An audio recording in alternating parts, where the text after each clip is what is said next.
Alors Annick, je t'ai entendu souvent dire que le temps était venu de parler. Qu'y a-t-il de si particulier à notre époque? Notre époque est saisie dans une mutation immense, extrêmement importante. Et c'est pour cela que le langage concernant l'évolution de l'humanité ne peut plus être le langage qui était voilé avant.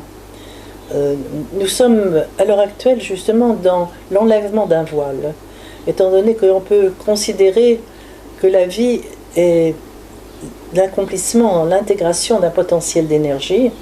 Ce potentiel peut être symbolisé aussi par recouvert de voile.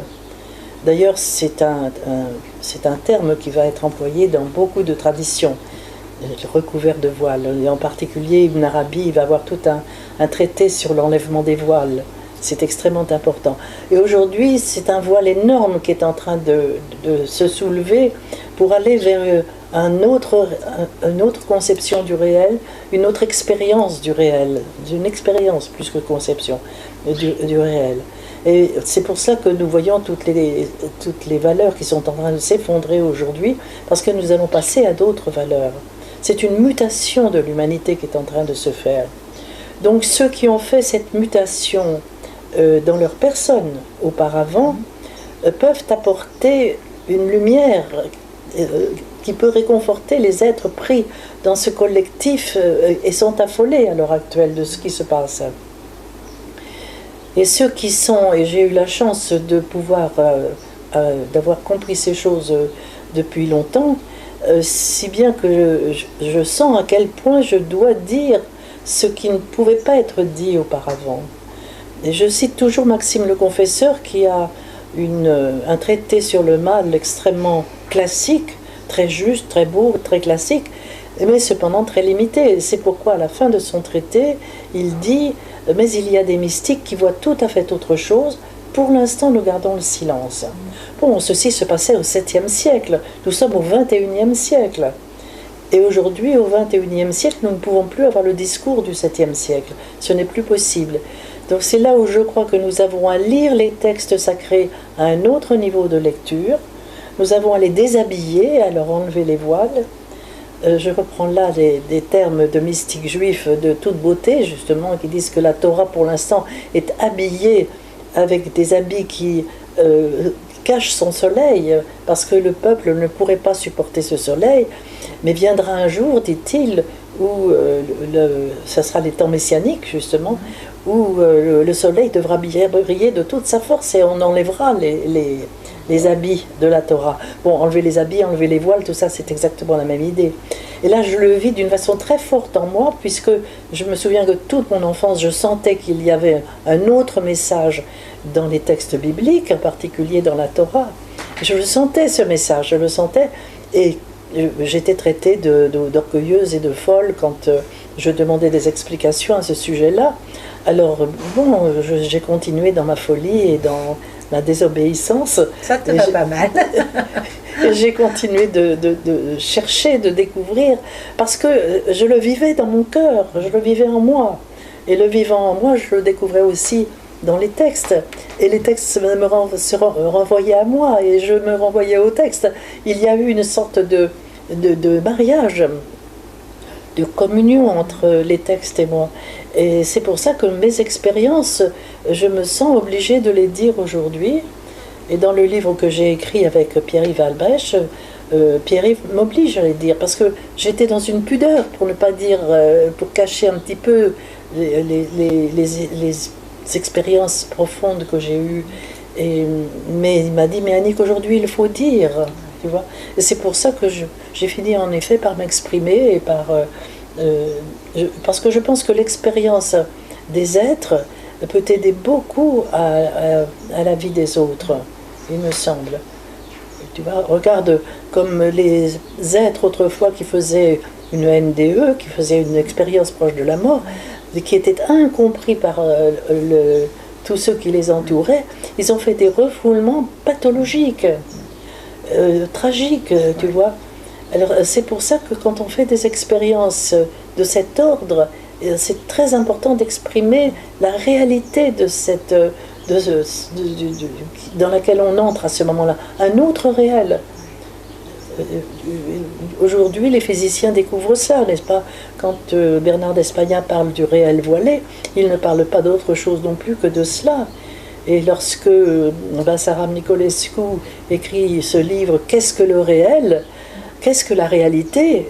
Bon, il pose la question essentielle de ce que nous portons à l'intérieur de nous et de ce que porte le cosmos à l'intérieur de lui. Derrière toute chose, il y a un monde immense, un potentiel d'énergie à réaliser, et qui porte en lui l'information de sa réalisation, justement. Tu vois, c'est cette information dont je parlais tout à l'heure par rapport à la question que tu posais au sujet de l'œuvre de Darwin. Toute chose a son information dans toute cette évolution. Et notre époque est très particulière.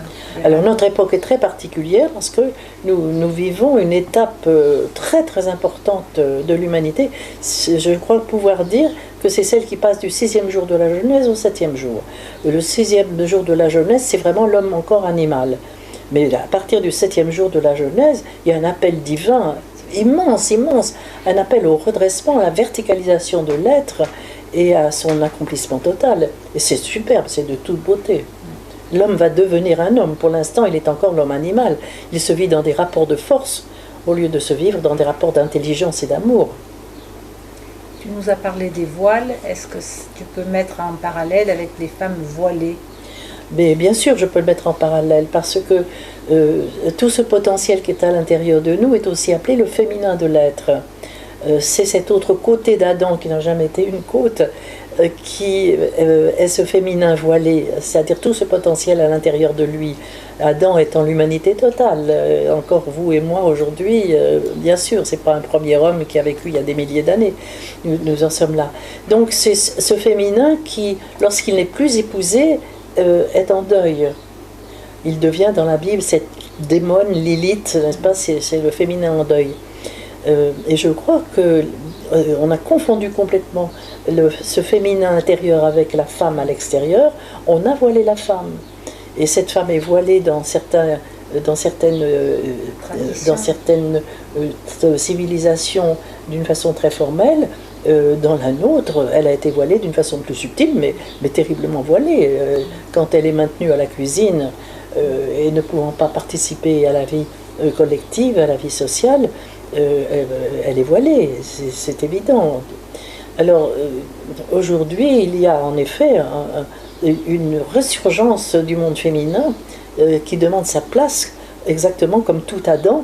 Elle est un homme, nous pouvons dire, elle fait partie de la race humaine comme les hommes, elle demande sa vraie place. Et il faut que nous comprenions que ce féminin voilé est à l'intérieur de nous. Mais c'est certain que lorsque nous voyons ces femmes musulmanes qui arrivent dans leur burqa tout enveloppées de noir, elles sont des face-à-face qui nous disent que notre féminin intérieur n'est pas épousé, est voilé. Il faut que l'on comprenne les événements qui se passent devant nous. Voilà, on appelle ça le hasard, on appelle ça le pas de chance, on appelle ça tout ce que l'on veut. On ne comprend pas que que c'est un message divin qui vient nous mettre face à face à notre réalité intérieure. Et c'est très important de décrypter cette réalité intérieure. Or, notre féminin intérieur est inépousé, voilé, enfermé dans des voiles noirs. Et c'est voilà, on peut presque dire que notre époque est une époque de dévoilement. Alors, on a compris ça comme un dévoilement, et on voit les femmes se balader toutes nues dans les rues. C'est pas ce dévoilement-là dont il est question. Mais on confond tout pour l'instant, on est dans la confusion. Mais ça va changer tout cela, ça va changer. Parce qu'on comprend ce qui nous est donné par l'intérieur comme quelque chose d'extérieur. Ce qui me touche dans ton discours, c'est notre part de responsabilité. Nous sommes très responsables. Seulement, je crois que la responsabilité, elle ne se vit véritablement que lorsqu'on se verticalise. Parce que tant qu'on est l'homme animal, la plupart du temps, ça sera toujours de la faute du petit frère. Tout sera toujours de la faute de l'autre. Tandis que lorsqu'on se verticalise, on épouse vraiment la chose qui a du poids, n'est-ce pas? Il y a tout ce jeu de mots dans le mot responsabilité. On retrouve ce même jeu de mots en hébreu d'ailleurs, c'est intéressant. On épouse. Il est extrêmement important de penser que toute vie est épousaille, noce avec les profondeurs de notre être. Merci beaucoup, Annick.